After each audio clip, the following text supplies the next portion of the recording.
Hello दोस्तों, जय मसीह की Bible story audio Hindi channel में आप सभी का स्वागत है। आज हम पवित्र शास्त्र बाइबल से एक नए अध्याय के ऑडियो समरी से जानेंगे। मिस्र में इज़राइलियों की दुर्दशा के बारे में। हालेलुया।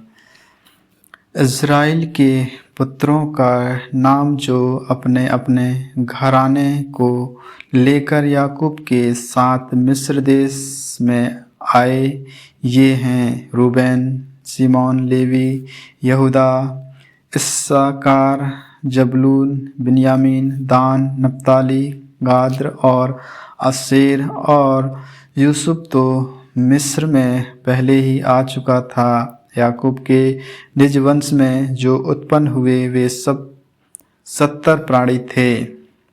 यूसुफ और उसके सब भाई और उस पीढ़ी के सब लोग मर मिटे, परंतु इज़राइल की संतान फूलने फलने लगी और वे लोग अत्यंत सामर्थी बनते चले गए और इतना अधिक बढ़ गए कि सारा देश उनसे भर गया। मिस्र में एक नया राजा गद्दी पर बैठा जो यूसुफ को नहीं जानता था। उसने अपनी प्रजा से कहा, देखो, इज़राइली हमसे गिनती और सामर्थ्य में अधिक बढ़ गए हैं, इसलिए आओ हम उनके साथ बुद्धिमानी से बर्ताव करें। कहीं ऐसा ना हो कि जब वे बहुत बढ़ जाएं और यदि संग्राम का समय आ पड़े तो हमारे बैरियों से मिलकर हमसे लड़ें और इस देश से निकाल जाएं। इसलिए उन्होंने उन पर बेगारी करने वालों को नियुक्त किया कि वे उन पर भार डालकर उनको दुख दिया करें।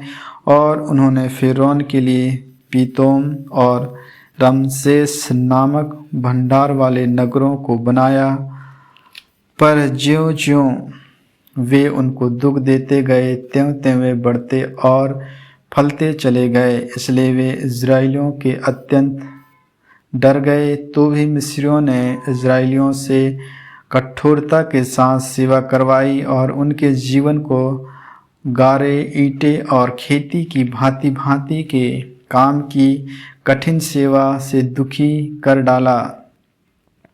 जिस किसी काम में वे उनसे सेवा करवाते थे उनमें वे कठोरता का व्यवहार करते थे। सिप्रा और पुआ नामक 2 इब्री भाइयों को मिस्र के राजा ने आज्ञा दी, जब तुम इब्री स्त्रियों को बच्चा उत्पन्न होने के समय प्रसव के पत्थरों पर बैठी देखो, तब यदि बैठा हो तो उसे मार डालना और बैठी हो तो जीवित रहने देना, परंतु वे बेटा हो तो उसे मार डालना और बेटी हो तो जीवित रहने देना। परंतु वे धाइयाँ परमेश्वर का भय मानती थी, इसलिए मिस्र के राजा की आज्ञा ना मानकर लड़कों को भी जीवित छोड़ देती थी। तब मिस्र के राजा ने उनको बुलवाकर पूछा, तुम जो लड़कों को जीवित छोड़ देते हो तो ऐसा क्यों करती हो? धाइयों ने फ़िरौन को उत्तर दिया, इब्री स्त्रियाँ मिस्री स्त्रियों के समान नहीं हैं।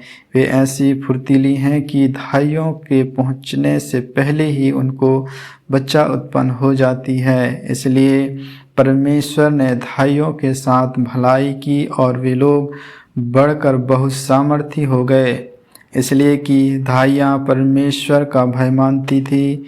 उसने उनके घर बसाए। तब फ़िरौन ने अपनी सारी प्रजा के लोगों को आज्ञा दी, इब्रियों के जितने बेटे उत्पन्न हों उन सबों को तुम नील नदी में डाल देना और सब बेटियों को जीवित रहने देना।